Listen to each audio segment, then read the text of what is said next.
Queridos irmãos, que a paz de Jesus nos envolva a todos.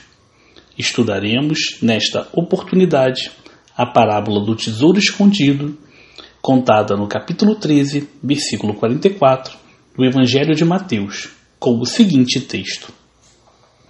O reino dos céus é semelhante a um tesouro escondido no campo, que um homem, ao descobri-lo, esconde. Então, movido de gozo, vai, vende tudo quanto tem e compra aquele campo. No mesmo capítulo 13, além da parábola mencionada acima, há mais 5, que são do joio e do trigo, do grão de mostarda, do fermento, da pérola e da rede, por meio das quais Jesus pretende nos informar sobre o reino de Deus ou reino dos céus, expressões estas que são sinônimas. Para compreendermos o sentido da parábola ora estudada, devemos perceber, primeiramente, que o reino dos céus não é um local físico nem uma morada no plano espiritual. Tal reino é um estado da alma que encontra comunhão com o Criador mediante a sua transformação moral. Conforme Jesus nos elucidou no Evangelho de Lucas, capítulo 17, versículos 20 a 21, o reino de Deus não vem com aparência exterior, justamente porque ele é construído no íntimo da criatura. Para reforçar este ponto, é interessante frisar que o Espírito de Verdade, do item 6 do capítulo 6 de O Evangelho segundo o Espiritismo, nos diz o seguinte: Obreiros, traçai o vosso sulco, recomeçai no dia seguinte o afanoso labor da véspera. O trabalho das vossas mãos vos fornece aos corpos o pão terrestre. Vossas almas, porém, não estão esquecidas, e eu, o jardineiro divino, as cultivo no silêncio dos vossos pensamentos. Ou seja, nós estabelecemos nossa relação com Deus no templo íntimo da nossa consciência. A comparação do reino de Deus a um tesouro se deve, possivelmente, ao fato de que, muitas vezes, o móvel das ações humanas diz respeito à aquisição de bens, conforto e posição social, que são os tesouros da vida material. O Divino Mestre opõe à busca dos bens terrestres à aquisição dos bens da vida espiritual. É lícito, neste momento, relembrarmos a passagem do Evangelho de Mateus, capítulo 6, versículos 19 a 21. Não ajunteis tesouros na terra, onde a traça e a ferrugem tudo consomem, e onde os ladrões minam e roubam. Mas ajuntai tesouros no céu, onde nem a traça nem a ferrugem consomem, e onde os ladrões não minam nem roubam. Porque onde estiver o vosso tesouro, aí estará também o vosso coração. Os tesouros espirituais, conforme o Evangelho segundo o Espiritismo, capítulo 16, item 9, são a inteligência, os conhecimentos e as qualidades morais, os quais o espírito leva consigo quando do retorno à erraticidade. Portanto, o tesouro da parábola é a própria mudança do sentimento, é o ápice, o ponto culminante da renovação íntima por meio da realização do bem e do amor no indivíduo. O tesouro da parábola está escondido porque, apesar de acessível a todos, ele não é por todos descoberto ao mesmo tempo. Cada um o descobre no seu devido momento. Para tanto, é necessário ter olhos de ver, ouvidos para ouvir, segundo as palavras de Jesus. Recordemos com a parábola do festim de bodas, Evangelho de Mateus, capítulo 22, versículos 1 a 14, que Jesus nos convida para a festa do seu reino, mas muitos de nós não atendemos ao convite. Muitas vezes não percebemos o verdadeiro tesouro que devemos adquirir, como se observa na história que se segue. Um certo dia, enquanto pernoitavam numa lapa, o apóstolo Paulo e Barnabé comentavam, enternecidos, sobre o grande tesouro que conduziam e o grande príncipe a quem se deram. Um grupo de ladrões ouviu-os e, numa tentativa de assaltá-los, exigiu a entrega das supostas moedas de ouro e do mapa que levava ao tesouro. Os salteadores retiraram das mãos dos missionários da fé um pedaço de pele de carneiro em que havia apontamentos evangélicos. O grande tesouro a que Paulo e Barnabé se referiam era a Boa Nova, enquanto os ladrões estavam procurando ouro e vantagens materiais. A mencionada história foi narrada na apresentação do livro Dimensões da Verdade, de Joana de Ângeles, psicografia de Divaldo Pereira Franco. Na parábola, o homem encontra o tesouro no campo, que deve ser interpretado como um local de trabalho, conforme afirmou o próprio Jesus ao conversar com Pedro em passagem do capítulo 6 do livro Boa Nova, de Humberto de Campos, psicografia de Francisco Cândido Xavier. Leiamos o trecho referido. O discípulo da Boa Nova tem de servir a Deus, servindo a sua obra neste mundo. Ele sabe que se acha a laborar com muito esforço num grande campo, propriedade de seu pai, que o observa com carinho e atenta com amor nos seus trabalhos. Imaginemos que esse campo estivesse cheio de inimigos. Por toda parte, vermes asquerosos, víboras peçonhentas, ou seja, cobras venenosas, tratos de terra improdutiva. É certo que as forças destruidoras reclamarão a indiferença e a submissão do Filho de Deus. Mas o filho de coração fiel a seu pai se lança ao trabalho com perseverança e boa vontade. Mas onde está este campo? Neste momento, devemos nos lembrar que a doutrina espírita nos ensina que os espíritos são criados simples e ignorantes e adquirem, pouco a pouco, ao longo de várias encarnações, maior experiência e entendimento das leis do Criador, por meio da realização dos seus próprios esforços. Para melhor ilustrar este tópico, façamos a leitura da questão 132 de O Livro dos Espíritos. Qual o objetivo da encarnação dos espíritos? Deus lhes impõe a encarnação com o fim de fazê-los chegar à perfeição. Para uns é expiação, para outros missão, mas para alcançarem esta perfeição têm que sofrer todas as vicissitudes, as dificuldades da existência corporal. Nisso é que está a expiação. Visa ainda outro fim a encarnação, o de pôr o espírito em condições de suportar a parte que lhe toca na obra da criação. Para executá-la é que, em cada mundo, toma o espírito um instrumento em harmonia com a matéria essencial desse mundo, a fim de aí cumprir, daquele ponto de vista, as ordens de Deus. É assim que, concorrendo para a obra geral, ele próprio se adianta.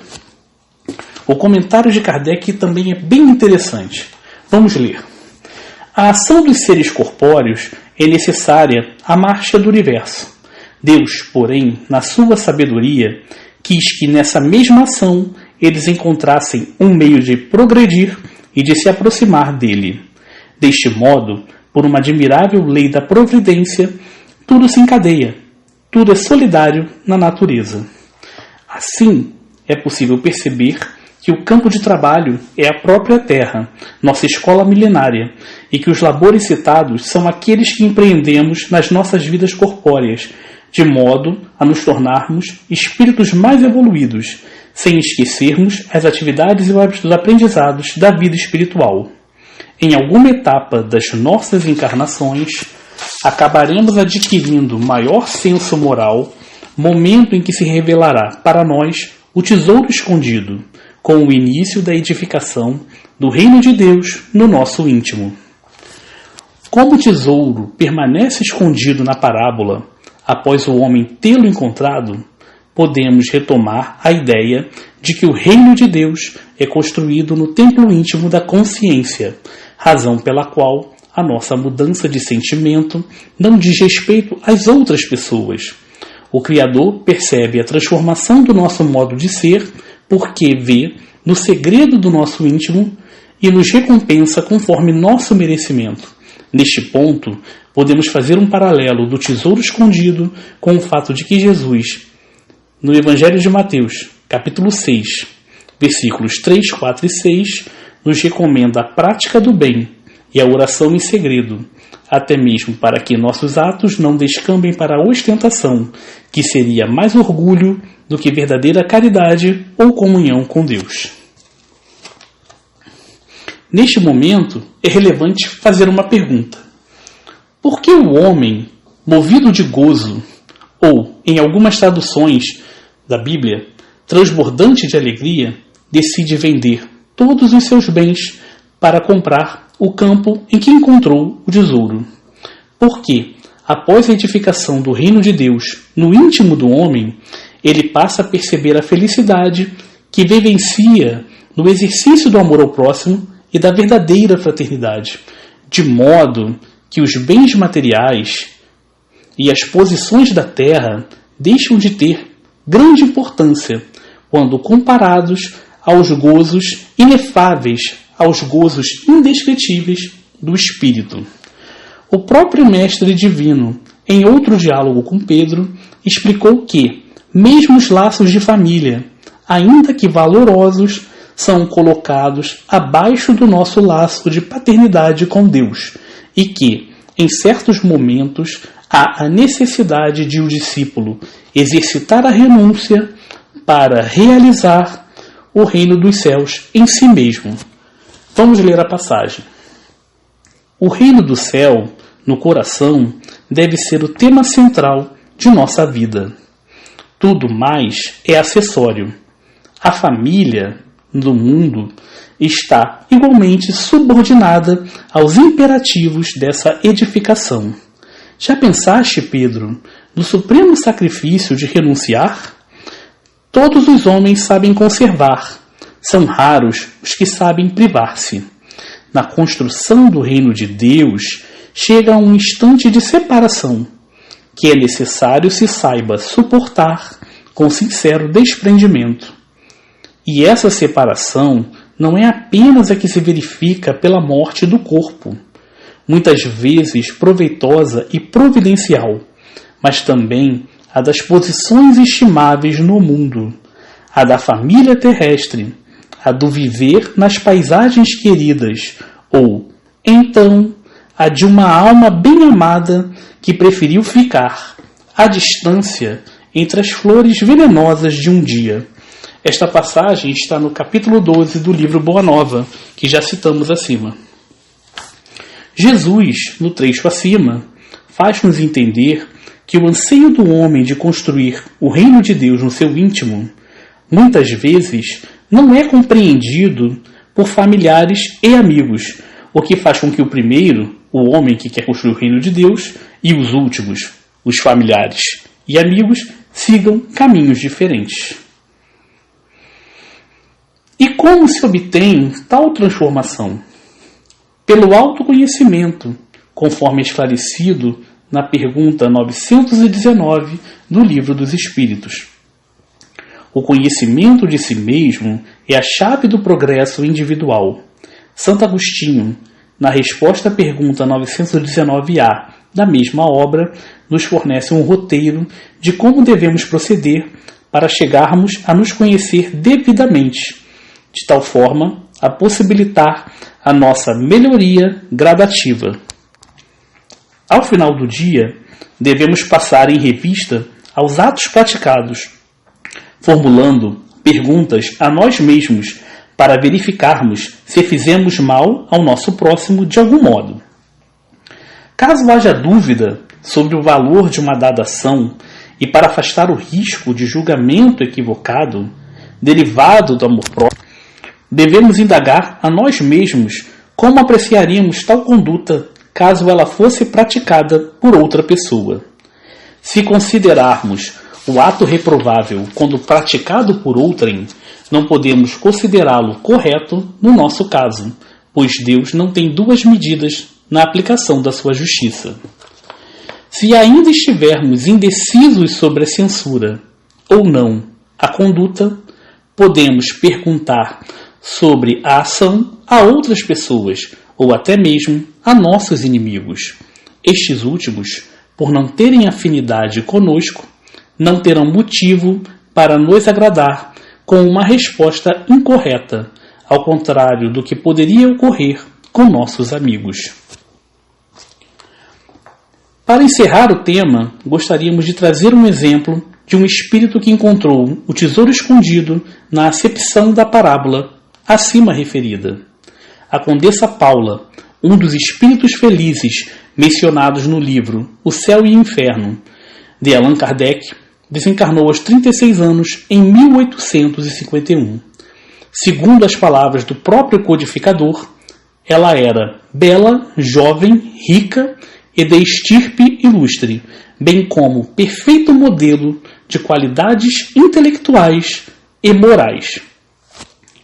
No que diz respeito ao seu padrão moral, a obra referida nos diz o seguinte: a sua beneficência era inesgotável, mas não essa beneficência ostentosa à luz meridiana, e assim exercia a caridade de coração, que não por amor de vanglórias.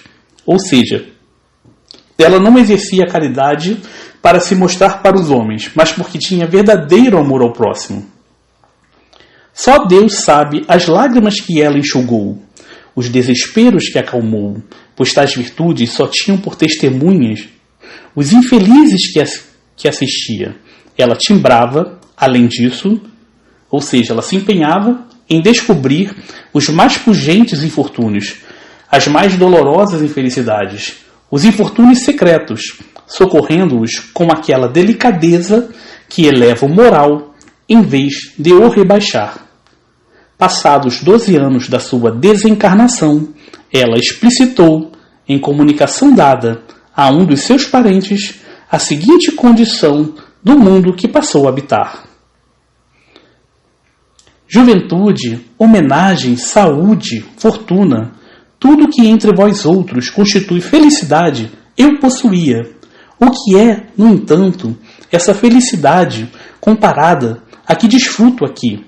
Esplêndidas festas terrenas em que se ostentam os mais ricos paramentos são enfeites, o que são elas comparadas a estas assembleias de espíritos resplendentes de brilho que vossas vistas não suportariam, brilho que é o apanágio, o atributo da sua pureza. Horizontes nebulosos e limitados que são comparados ao espetáculo de mundos a moverem-se no universo infinito ao influxo, sob a influência do Altíssimo. E como são monótonos os vossos concertos mais harmoniosos em relação à suave melodia que faz vibrar os fluidos do éter e todas as fibras da alma. E como são tristes as vossas maiores alegrias comparadas à sensação inefável, indescritível, de felicidade que nos satura todo o ser como um eflúvio é uma emanação fluídica, um eflúvio benéfico, sem mescla de inquietação, de apreensão, de sofrimento. Aqui, tudo ressombra, tudo revela amor, confiança, sinceridade. Por toda parte, corações amantes, amigos por toda parte. Nem invejosos, nem ciumentos. É este o mundo em que me encontro, meu amigo, e ao qual chegareis infalivelmente, se seguirdes o reto caminho da vida. A Condessa Paula ainda contou que adquiriu sua posição espiritual depois de muitas lutas, pois passou por diversas existências em provas de trabalho e miséria, por ela própria escolhidas para fortalecer-se e depurar-se, e purificar-se. O referido espírito triunfou em tais provas, mas faltava ainda uma, a da riqueza, muitas vezes mais perigosa que a da miséria. Prova esta que foi vencida na sua última encarnação. Deste modo, observamos, no exemplo acima, um espírito valoroso que, após várias existências, conseguiu encontrar o tesouro escondido e edificou o reino de Deus no seu íntimo, por meio da prática das virtudes cristãs, e passou a experimentar a felicidade de viver num mundo em que não há as paixões ainda existentes no orbe terrestre. Que nós mantenhamos nosso esforço perseverante de promover a nossa reforma íntima, de modo que consigamos viver na Terra regenerada ou, quem sabe, até mesmo em um mundo mais evoluído. Esta é a mensagem que eu gostaria de deixar neste momento. Que o amor de Deus nos envolva a todos. Que assim seja.